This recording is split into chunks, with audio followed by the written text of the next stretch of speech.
Welcome back to the Everything is Energy channel for the KYBALION book read part 3. This is part 3. Please refer to my profile picture. Press the video icon for part 1 and 2 prior to part 3. Let's get started. 3. Mental transmutation. Mind as well as metals and elements may be transmuted from state to state, degree to degree, condition to condition, pole to pole, vibration to vibration. True hermetic transmutation is a mental art. The KYBALION. As we have stated, the Hermetists were the original alchemists, astrologers, and psychologists, Hermes having been the founder of these schools of thought. From astrology has grown modern astronomy.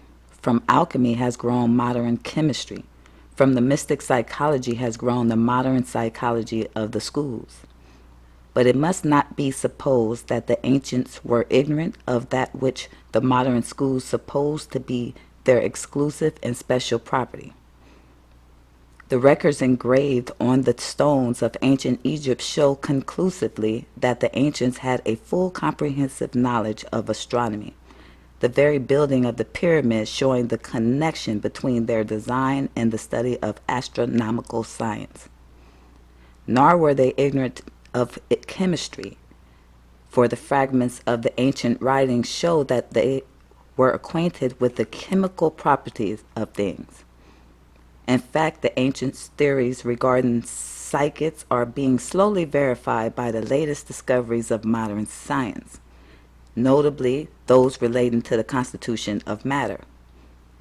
Nor must it be supposed that they were ignorant of the so-called modern discoveries in psychology.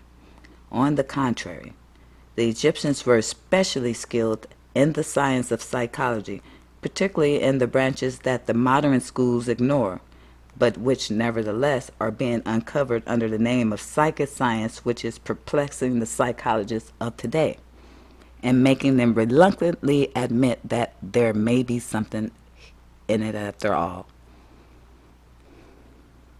The truth is that beneath the material chemistry, astronomy, and psychology, that is, the psychology in its phase of brain action, the ancients possess a knowledge of transcendental astronomy, called astrology, of transcendental chemistry, called alchemy, of transcendental psychology, called mystic psychology. They possess the inner knowledge as well as the outer knowledge, the latter alone being possessed by modern scientists. Among the many secret branches of knowledge possessed by the Hermetists was that known as mental transmutation, which forms the subject matter of this lesson.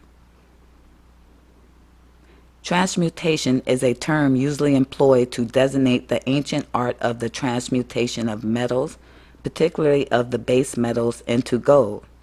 The word transmute means to change from one nature, form, or substance into another, to transform Webster, and accordingly, mental transmutation means the art of changing and transforming mental states, forms, and conditions into others.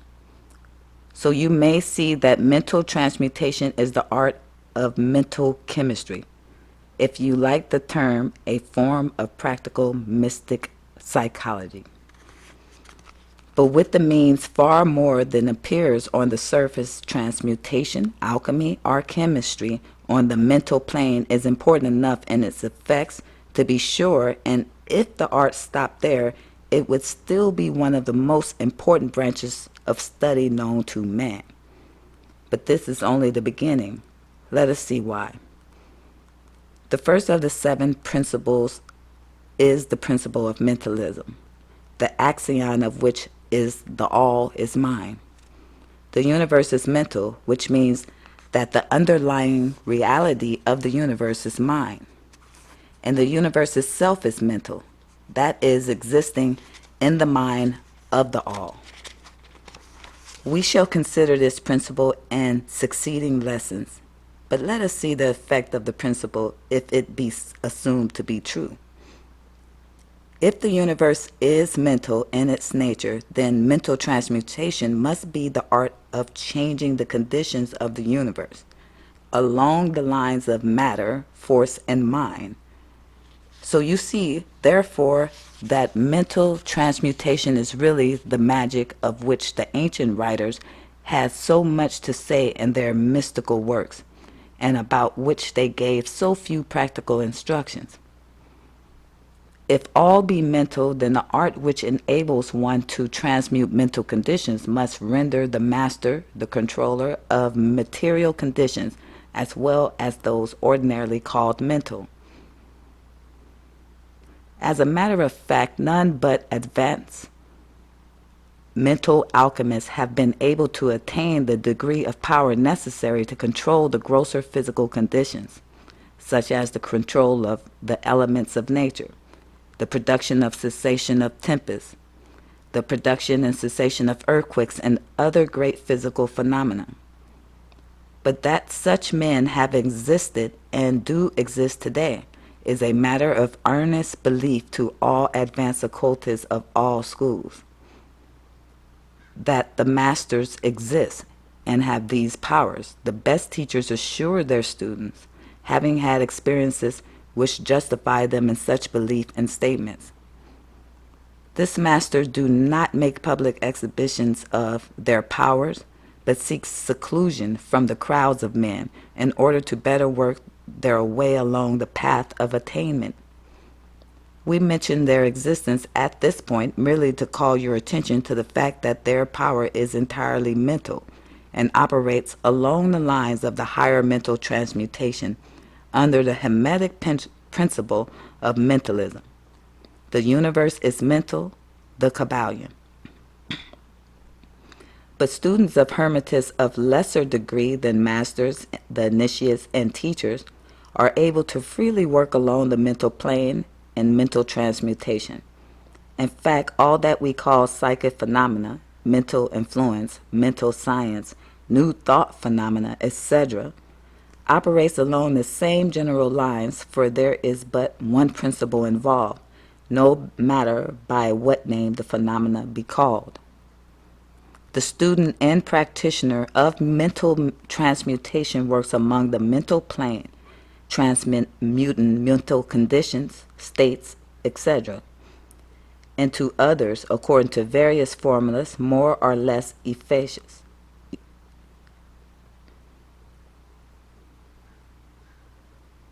The various treatments, affirmations, denials, etc., of the schools of mental science are but formulas, often quite imperfect and unscientific, of the Hermetic art. The majority of modern practitioners are quite ignorant compared to the ancient masters, for they lack the fundamental knowledge upon which the work is based. Not only may the mental states, etc., of one's self be changed or transmuted by Hermetic methods, but also the states of others may be and are constantly transmuted in the same way, usually unconsciously, but often consciously by some understanding the laws and principles, in cases where the people affected are not informed of the principles of self-protection. And more than this, as many students and practitioners of modern mental science know, every material condition depending upon the minds of other people may be changed or transmuted in accordance with the earnest desire, will, and treatments of persons desiring changed conditions of life. The public are so generally informed regarding these things at present that we do not deem it necessary to mention the same at length. Our purpose at this point being merely to show the Hermetic principle and art underlying all of these various forms of practice, good and evil, for the force can be used in opposite directions according to the Hermetic principle of polarity.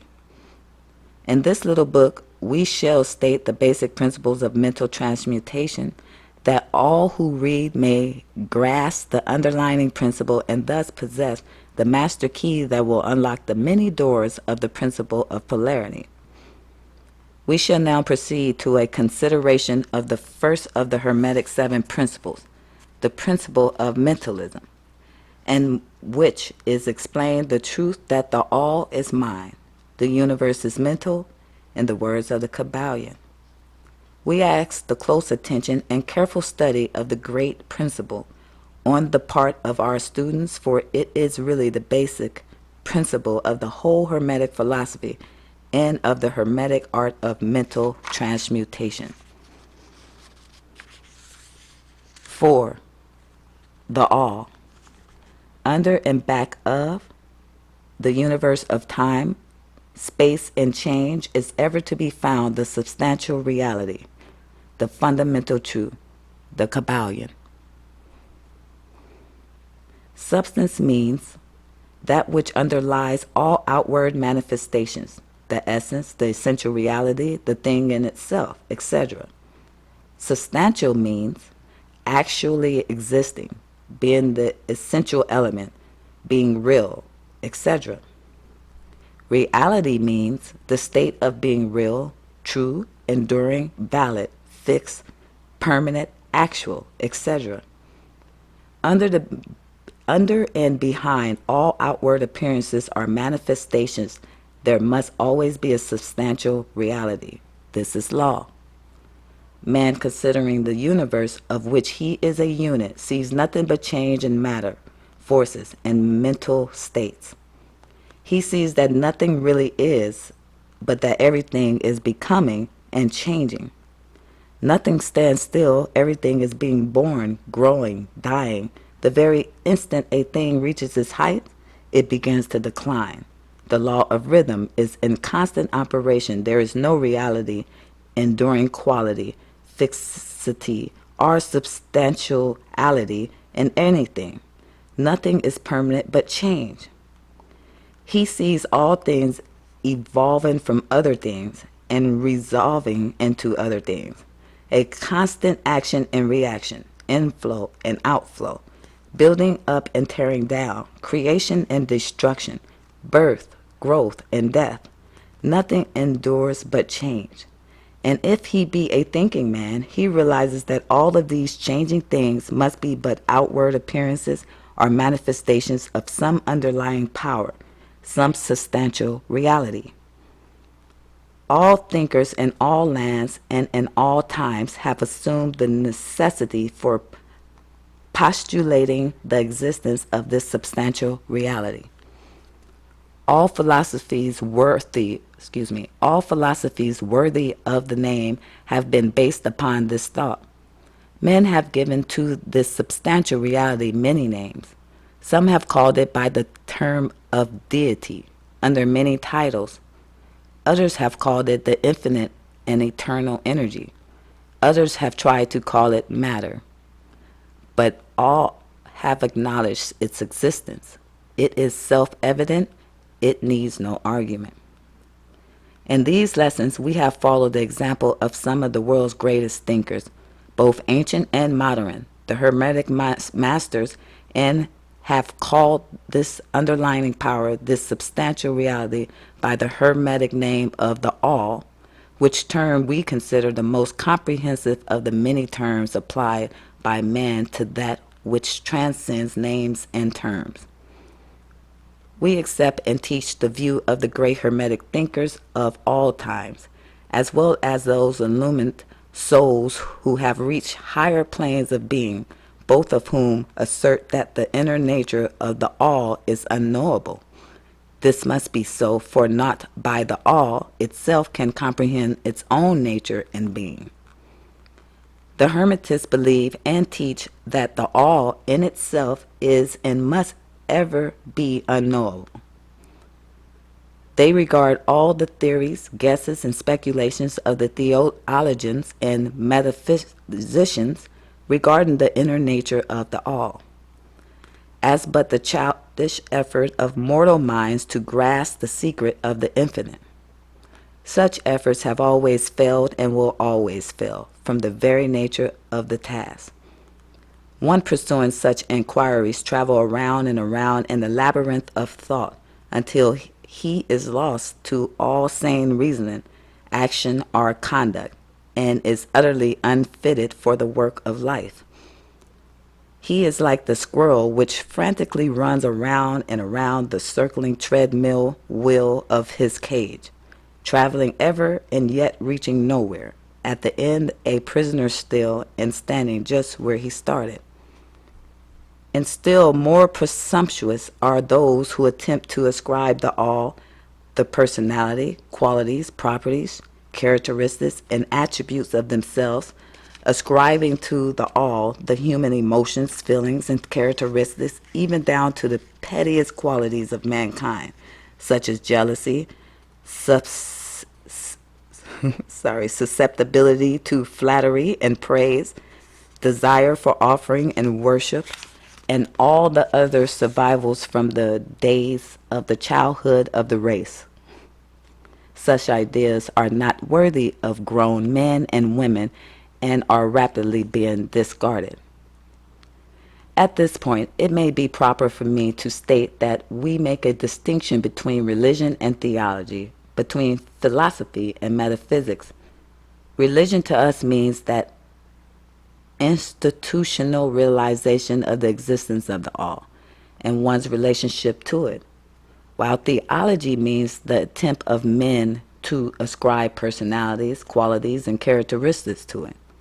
Their theories regarding its affairs will desire plans and designs, and their assumptions of the office of middlemen between the all and the people. Philosophy to us means the inquiry after knowledge of things knowable and thinkable, while metaphysics means the attempt to carry the inquiry over and beyond the boundaries and into regions unknowable and unthinkable, and with the same tendency as that of theology. And consequently, both religion and philosophy means to us things having roots in reality, while theology and metaphysics seems like broken reeds, rooted in the quicksand of ignorance and affording naught but the most insecure support for the mind or soul of men. We do not insist upon our students accepting these definitions. We mention them merely to show our position. At any rate, you shall hear very little about theology and metaphysics in these lessons. But while the essential nature of the all is unknowable, there are certain truths connected with its existence which the human mind finds itself compelled to accept. An examination of these reports form a proper subject of inquiry, particularly as they agree with the reports of the illuminate on higher planes. And to this inquiry we now invite you. That which is the fundamental truth, the substantial reality, is beyond true naming, but the wise men call it the all, the KYBALION. In its essence, the all is unknowable, the KYBALION. But the report of reason must be hospitably received and treated with respect, the KYBALION. The human reason, whose reports we must accept so long as we think at all, informs us as follows regarding the all, and that without attempting to remove the veil of the unknowable. 1. The all must be all that reality is. There can be nothing existing outside of the all, else the all would not be the all. 2. The all must be infinite, for there is nothing else to define, confine, bound, limit, or restrict the all. It must be infinite in time or eternal. It must have always continuously existed, for there is nothing else to have ever created it, and something can never evolve from nothing. And if it had ever not been, even for a moment, it would not be now. It must continuously exist forever, for there is nothing to destroy it, and it can never not be, even for a moment, because something can never become nothing. It must be infinite in space. It must be everywhere, for there is no place outside of the all. It cannot be otherwise than continuously in space, without break, cessation, separation, or interruption. For there is nothing to break, separate, or interrupt its continuity, and nothing with which to fill in the gaps. It must be infinite in power or absolute, for there is nothing to limit, restrict, restrain, confine, disturb, or condition it. It is subject to no other power, for there is no other power. 3.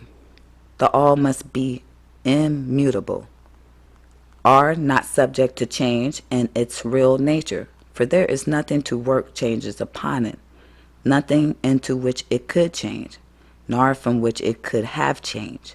It cannot be added to nor subtracted from, increased nor diminished, nor become greater or lesser in any respect whatsoever. It must have always been and must always remain just what it is now.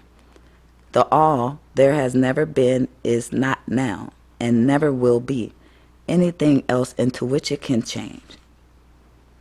The all being infinite, absolute, eternal, and unchangeable, it must follow that anything finite, changeable, fleeting, and conditioned cannot be the all. And as there is nothing outside of the all in reality, then any and all such finite things must be as nothing in reality. Now do not become befogged nor frightened. We are not trying to lead you into the Christian Science field under cover of Hermetic philosophy. There is a reconciliation of this apparently contradictory state of affairs. Be patient. We will reach it in time. We see around us that which is called matter, which forms the physical foundation for all forms. Is the all merely matter?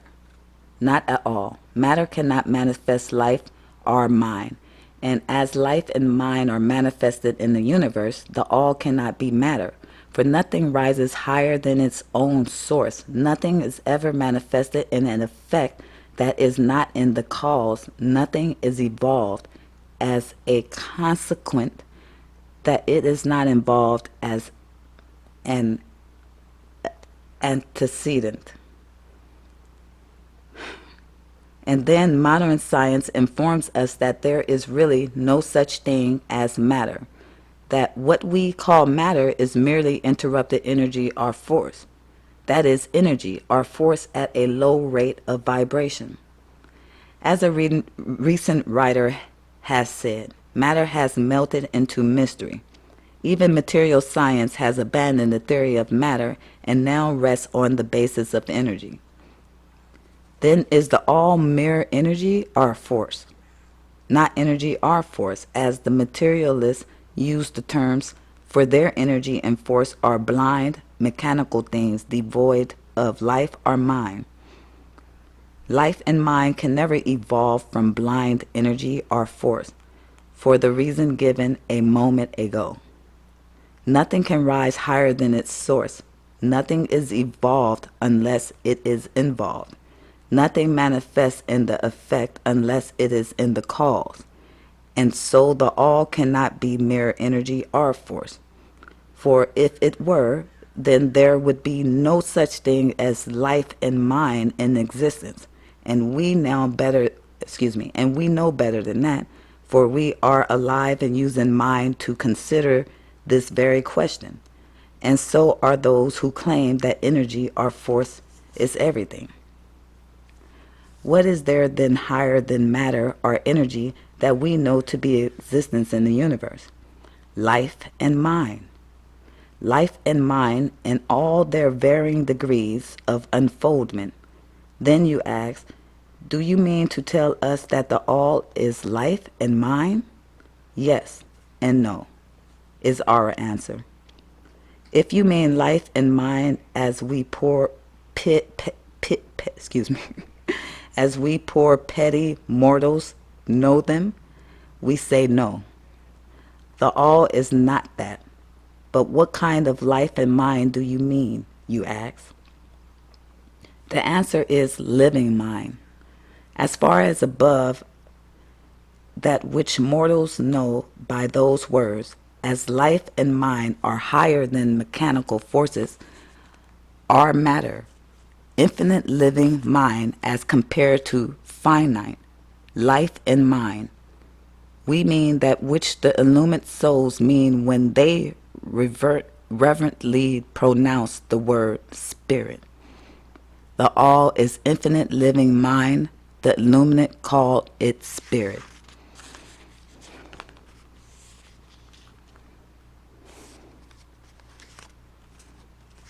This is the end of part 3. Stay tuned for part 4.